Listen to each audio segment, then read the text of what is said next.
나오는 찬양이어서 제 마음이 너무 감사했습니다. 네, 오늘 말씀은 요한계시록 15장 2절에서 4절까지 말씀입니다. 한 목소리로 함께 읽도록 하겠습니다. 또 내가 보니 불이 섞인 유리바다 같은 것이 있고 짐승과 그의 우상과 그의 이름의 수를 이기고 벗어난 자들이 유리바다 가에 서서 하나님의 검은 고를 가지고 하나님의 종 모세의 노래 어린 양의 노래를 불러 이르되 주 하나님 곧 전능하신 이시여 하시는 일이 크고 놀라우시도다. 만국의 왕이시여 주의 길이 의롭고 참되시도다. 주여 누가 주의 이름을 두려워하지 아니하며 어렵게 하지 아니하오리이까. 오직 주만 거룩하시니이다. 주의 의로운 일이 나타났음에 만국이 와서 주께 경배하리라 하더라. 아멘. 오후에 오신 여러분들 진심으로 환영합니다. 네, 전도사가 무슨 용기로 요한계시록을 들고 왔나 생각하실 수도 있을 것 같습니다. 다름이 아니라 지난 설교 수업 때 저에게 배정되어진 본문이 바로 이 본문이었습니다. 말하자면 한 학기 내내 준비하고 교수님께 검사도 맡은 말씀이니 안심하고 들어주시되 네, 성령을 의지하여 담대히 말씀 선포하도록 하겠습니다. 네, 설교를 하기에 앞서서 이 요한계시록을 이해하는 관점에 대해 한번 얘기해 보도록 하겠습니다. 요한계시록에 대한 오해로서 공포스럽고 무시무시한 예언서라는 오해들이 있는데요. 실은 요한계시록은 전혀 그런 책이 아닙니다.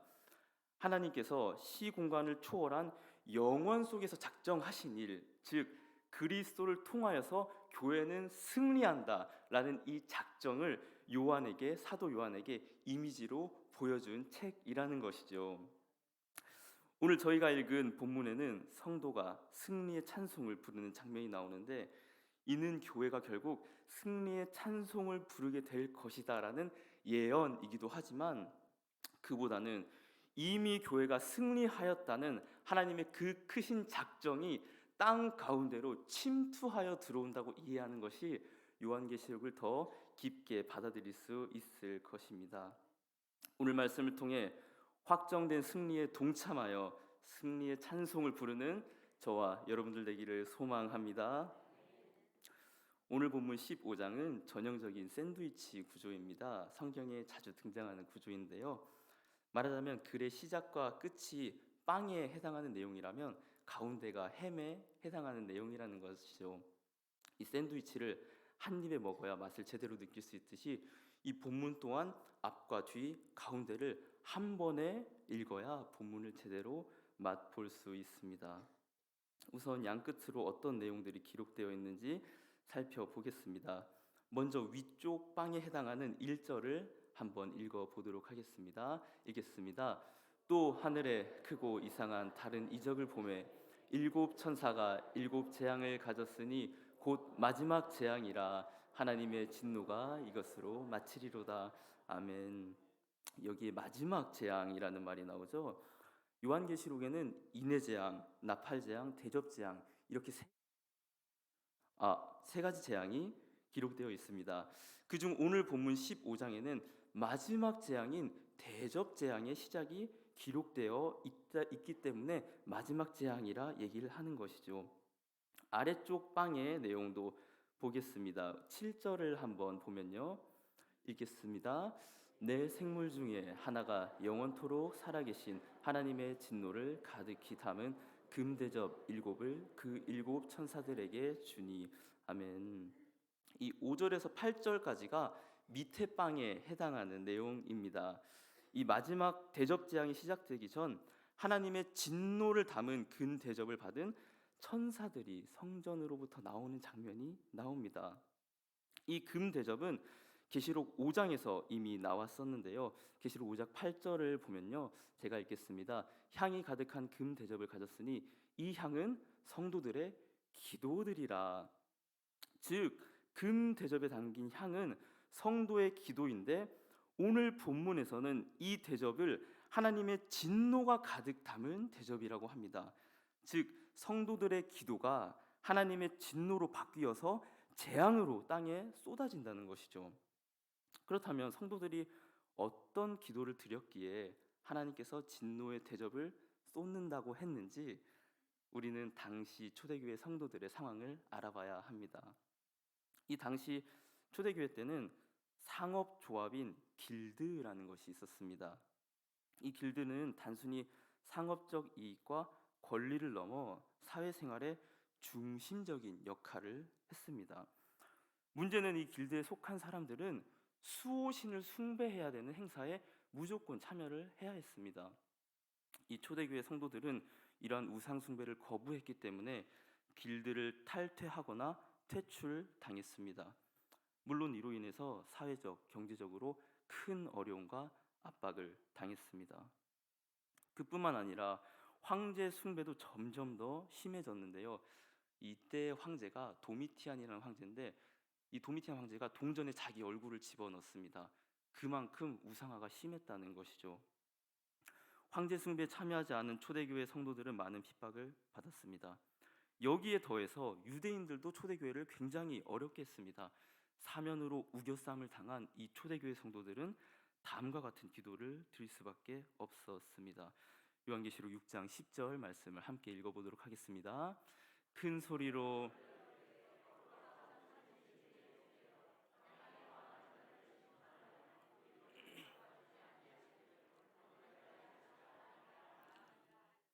아멘. 어느 때까지 하시려 하나이까? 주여, 어느 때까지입니까? 언제쯤 우리를 이 핍박과 어려움에서 구하시고 우리의 대적자들을 향해 심판을 내리시렵니까? 기도를 드렸던 것이죠.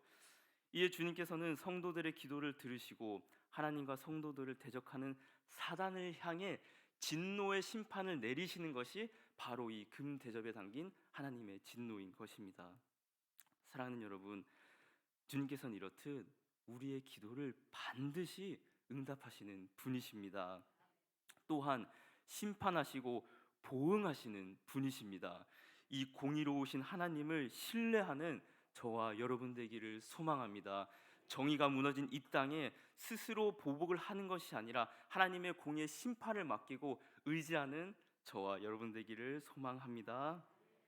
예, 여기까지가 빵의 내용이었습니다. 이제 가운데의 내용물을 살펴보겠습니다. 가운데의 내용은 이러한 심판 가운데서 불러지는 승리의 찬양의 내용입니다. 우리 2절 말씀을 함께 보도록 하겠습니다. 읽겠습니다. 또 내가 보니 불이 섞인 유리바다 같은 것이 있고 그의 이름에 술을 이기고 벗어난 자들이 유리바닷가에 서서 하나님의 검고를 가지고 아멘.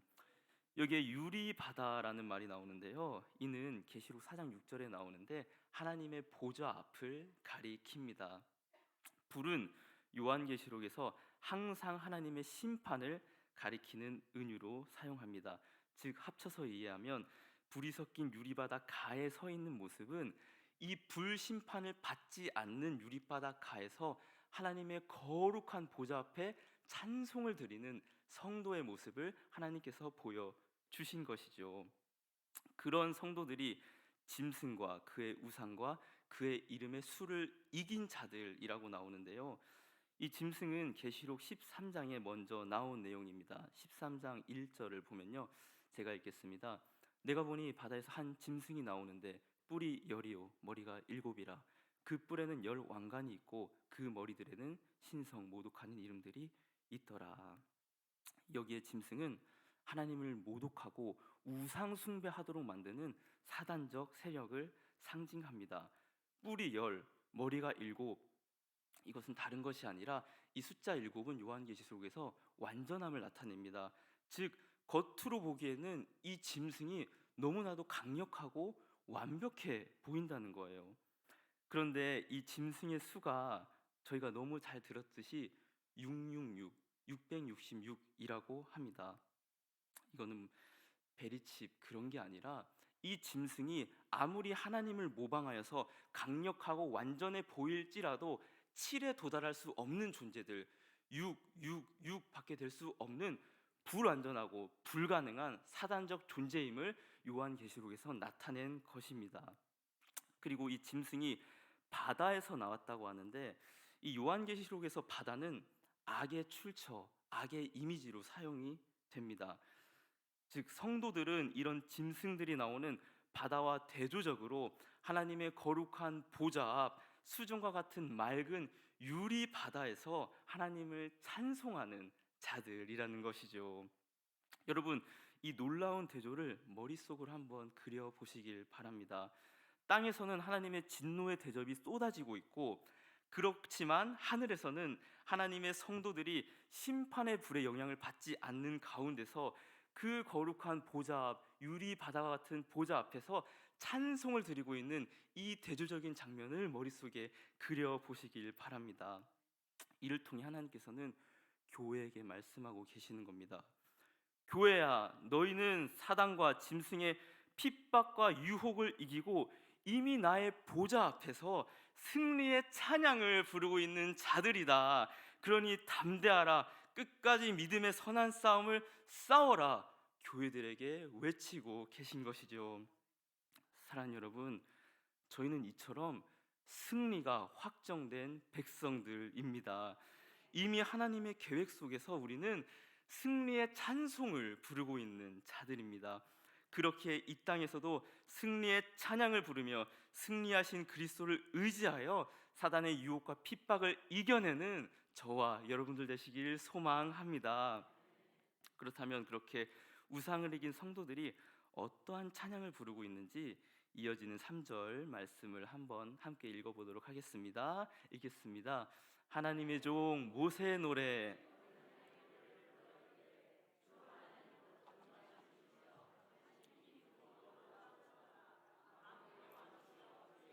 의롭고 참되시도다. 아멘. 이 성도들이 모세의 노래, 어린 양의 노래를 부른다고 말씀하고 있습니다. 이를 헬라어로 직역하면 모세의 노래, 즉 어린 양의 노래, 이 모세의 노래와 어린 양의 노래가 같다는 것이죠. 이 모세의 노래는 저희가 너무나도 잘 알고 있는 홍해를 건넌 후에 모세가 부른 노래입니다. 출애굽기 15장 1절을 보면요, 함께 읽겠습니다. 이때 모세와 이스라엘 자손이 이 노래로 여호와께 노래하니 일러스되 내가 여호와를 찬송하리니 그는 높고 영화로우시며 그 탄자를 바다에 던지셨음이로다. 아멘. 모세는 애굽의 군대들을 홍해에 던지신 전능하신 하나님의 구원을 찬양하고 있습니다. 주께서 행하신 놀라운 구원을 찬양하는 것이죠. 또 다른 모세의 노래가 있는데요, 신명기 32장 4절 말씀을 함께 읽겠습니다. 그는 반석이시니 그가 하시는 일이 완전하고 그의 모든 길이 정의롭고 진실하고 거짓이 없으신 하나님이시니 공의로우시고 바르시도다. 아멘. 이게 왜 모세의 노래냐면 신명기 31장 30절을 보면 모세가 노래한다 하고 신명기 32장이 이어지기 때문입니다. 이 아까 읽은 계시록 15장 3절에서 주의 길이 의롭고 참되시도다라는 말과 지금 보시는 말씀에서 그의 모든 길이 정의롭고 신실하다라는 말이 똑같습니다. 이 특별히 신명기 32장은 우상 숭배하는 자들과 원수들에 대한 심판의 내용도 담겨져 있는데요.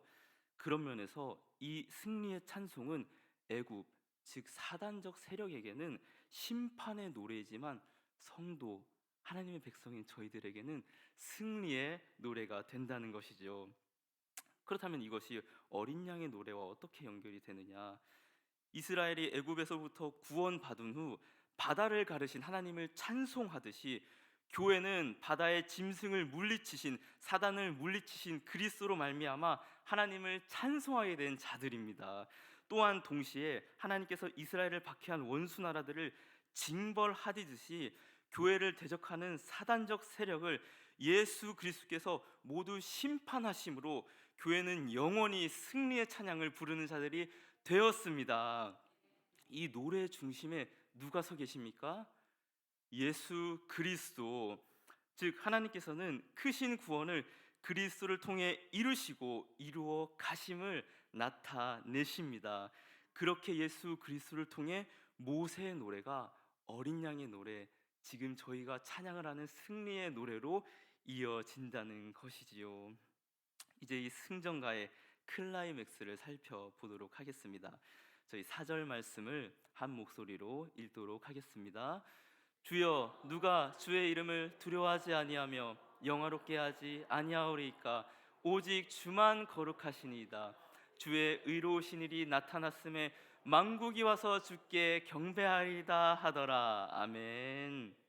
이 찬양의 마지막 부분에서는 황제 숭배, 우상 숭배를 완전히 대항하여서 누가 하나님을 두려워하지 않겠느냐 찬양을 하고 있습니다. 이 말 또한 실은 구약에 이미 나왔었는데요. 예레미야 10장 7절을 한 목소리로 읽겠습니다. 이방 사람들의 왕이시여, 주를 경외하지 아니할 자가 누구실까? 이는 주께 당연한 일이라. 여러 나라와 여러 왕국들의 지혜로운 자들 가운데 주와 같은 이가 없음이니이다. 아멘. 누가 주를 경외하지 않습니까? 주와 같은 이가 없습니다 했던 이 예레미야의 노래가 이번에는 요한계시록 15장 4절로 이어지는 것이죠. 이 이어지는 예레미야 10장 8절에서는 특별히 나무로 만든 우상의 무지하고 어리석음을 책망합니다. 여기서 저희가 공통적으로 발견하는 부분이 있는데요. 성도들의 승리의 찬양은 항상 우상 숭배를 승리한 자들의 찬양이라는 것입니다. 그렇다면 도대체 우상 숭배란 게 무엇이고 그것이 승리한다는 것이 무엇인지 저희는 정확히 알 필요가 있는데요. 먼저 저희가 분명히 알 것은 우상 숭배라는 것이 불상 앞에 절하는 것만을 가리키는 것이 아니라는 것입니다. 초대교회 때도 신앙을 저버리고 길드에 가입한 성도들이 있었습니다. 이들은 수호신을 숭배했지만 결국 이들이 숭배한 건 수호신이 아니라 그 길드를 통해서 얻을 수 있는 경제적 이익, 돈을 섬겼다는 겁니다. 그들의 우상은 돈이었다는 겁니다. 마찬가지입니다. 상황마다 다를 수 있겠지만 오늘날 예배를 빼먹고 장사를 한다면 그 사람에게 우상은 돈일 겁니다. 시험 기간이라 학원 간다고 예배를 빠진다면 그 사람에게 우상은 학벌일 것입니다. 청년이 데이트한다고 예배를 빠진다면 그 청년에게 우상은 여자친구일 것입니다. 전도사인 제가 큰 교회를 가서 이름을 높이려고 한다면 저는 하나님을 섬기는 자가 아니라 제 자신을 섬기는 자일 것입니다. 이처럼 우상 숭배라는 것은 결국 그 중심의 주인이 하나님이 아니라 내가 주인이 되었을 때, 즉 우상 숭배는 실은 자아 숭배라는 것입니다. 그런데 그렇게 자아 숭배에 빠진 자들은 하나님을 결코 경외할 수가 없습니다. 왜냐하면 내 인생의 주인이 내가 되었기 때문입니다. 그런데 여러분, 반드시 알아야 할 것은 하나님을 두려워하지 않을 때 사람은 필연적으로 세상을 두려워할 수밖에 없다는 것입니다. 이 두려움이란 것이 그 대상과 나의 차이를 알았을 때 생기는 것인데, 곧 그 대상의 크기나 위험, 힘의 차이를 느낀 만큼 우리는 그 대상을 두려워한다는 것이죠. 하나님을 두려워하지 않는 인간은 눈에 보이는 세상의 두려움에 압도당할 수밖에 없다는 것입니다. 이전에 위기 탈출 넘버원이라는 프로에서 곰을 만났을 때 어떻게 살아야 되냐라는 걸 본 적이 있는데, 저희는 보통 죽은 척하면 산다고 알고 있는데 실험을 해보니까 마네킹을 죽은 척하고 놔두는데 곰이 마네킹을 두 동각을 내어 버렸습니다. 그러면 어떻게 곰을 만났을 때 살 수 있냐? 이 우산을 가지고 우산을 폈을 때 곰이 자기보다 큰 대상을 두려워하기 때문에 달려오다가 바로 겁에 질려서 도망가는 장면을 본 적이 있습니다. 여러분, 곰도 자기보다 큰 존재를 두려워하는데 왜 사람은 우리보다 훨씬 큰 존재인 하나님을 두려워하지 않게 된 것일까요? 왜 자아숭배에 빠져서 세상과 돈 앞에 벌벌 떨게 된 것일까요? 우리 요한계시록 15장 4절 말씀을 다시 보면요, 누가 주의 이름을 두려워하지 아니하며 영화롭게 하지 아니하오리이까? 오직 주만 거룩하시니이다. 여기에 원문에 왜냐하면이 들어가 있습니다. 그러니까 왜냐하면 주의 의로운 일이 나타났음에 라는 뜻이지요. 이 의로운 일이 어디에 나타났습니까? 하나님의 의가 어디에 나타난 것입니까? 로마서 1장 17절을 한 목소리로 읽도록 하겠습니다. 복음에는 하나님의 의가 나타나서 믿음으로 믿음에 이르게 하나니 기록된 바 살리람과 같으니라. 아멘. 이 하나님의 의가 말씀의 복음에 나타났습니다. 여러분, 우리가 하나님을 두려워하지 않게 되는 이유는요, 한 가지밖에 없습니다. 복음을 잊었을 때, 말씀에서 멀어졌을 때, 복음에 나타난 하나님의 의를 모르게 되었을 때라는 것이죠. 몸은 죽어도 영혼은 능히 죽이지 못하는 이를 두려워하지 말고 몸과 영혼을 영원히 멸할 수 있는 이를 두려워하라 말씀하신 예수님의 그 말씀을 잊어버렸기 때문이라는 것이죠. 물론 하나님에 대한 두려움을 공포로 이해해서는 안 됩니다. 그분의 거룩과 광대하심과 신실하심과 전능하심에서 나오는 경외를 가리킵니다. 즉 경외라는 건 하나님의 신실함과 전능하심과 그 사랑에 압도되는 것입니다. 여러분, 우리는 이 하나님의 사랑에 압도되지 않으면 세상에게 압도될 수밖에 없습니다. 몸과 영혼을 능히 멸하실 이께서 나를 대신하여 그리스도를 죽이셨다는 그 믿음에서 나오는 경외, 그리고 나를 위하여 아들을 내어주신 이께서 전능하신 능력으로 나의 삶을 끝까지 인도하시고 부활에 참여시킬 거라는 것을 믿는 믿음에서 나오는 그 경외로 저희는 살아가는 줄로 믿습니다. 오직 복음만이, 이 복음만이 우리가 세상을 이길 수 있는 힘임을 반드시 기억하시길 바랍니다. 사망을 이긴 복음이 우리에게 있는데 우리가 이 땅에 두려워할 것이 무엇이 있습니까? 가난과 질병과 멸시가 닥칠지라도 잠시 잠깐뿐인 이 땅에서 그것을 두려워하여서 몸과 영혼을 두려워할 일을 바라보지 못하고 신앙을 저버릴 일은 없다는 것이 복음의 하나님의 의로 나타났다는 것입니다. 사랑하는 여러분, 초대교회 성도들이 결국 이 말씀을 듣고 어떻게 반응을 했을까요? 주의 의로운 일이 나타났고 만국이 주를 경배하게 될 것이다, 이 말씀을 들었을 때 우상 숭배에 대한 유혹과 신앙의 갈림길에 서서, 생명과 사망의 갈림길에 서서 신앙을 포기해야 되냐 말아야 되나 갈림길에 선 이 초대교회 성도들이 이미 너희는 복음으로 승리했다, 만국이 주께 나와 경배할 것이다, 이 말을 들었을 때 얼마나 큰 위로와 감격을 얻었겠습니까? 제자반을 교육받으면서 함께 교육받는 성도님들의 기도 제목과 나눔을 듣게 됩니다. 얼마나 치열하게 가장으로, 어머니로, 또 자녀의 모습으로, 직장에서, 삶에서 그리스도인으로 살아가려고 고군분투하는지 모릅니다. 듣는 제가 고개가 숙여지고 부끄러워질 따름인데요, 이런 교회된 저희에게 동일하게 하나님께서 말씀하시는 겁니다. 교회야, 너희는 이미 승리하여 찬송을 부르는 자들로 확정된 자들이다. 세상을 두려워하지 말고 끝까지 신앙을 지켜서 싸워라. 오직 나를 경외하고 복음만을 붙들어라. 결국 만국이 나를 경배하게 될 것이다, 하나님께서 선포하고 계시는 겁니다. 사랑하는 여러분, 저희는 이미 이 복음으로 승리한 자들입니다. 아직 임하진 않았지만 만국이 주를 경배할 그날을 소망하는 자들입니다. 이 임의와 아직 사이를 살아가는 저희에게 필요한 것은 오직 복음의 능력인 줄로 믿습니다. 다 함께 이 복음의 메시지인 요한복음 16장 33절을 큰 목소리로 읽도록 하겠습니다. 이것을 너희에게 이르는 것은 너희로 내 안에서 평안을 누리게 하려 함이라. 세상에서는 너희가 환난을 당하라. 담대하라, 내가 세상을 이겼노라. 아멘.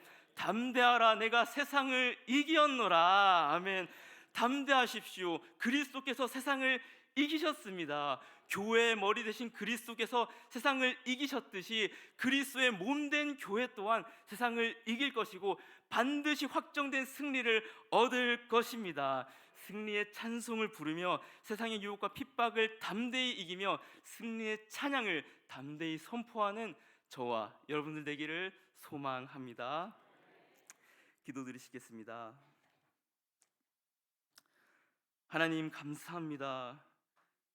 그리스도로 말미암아 확정된 승리가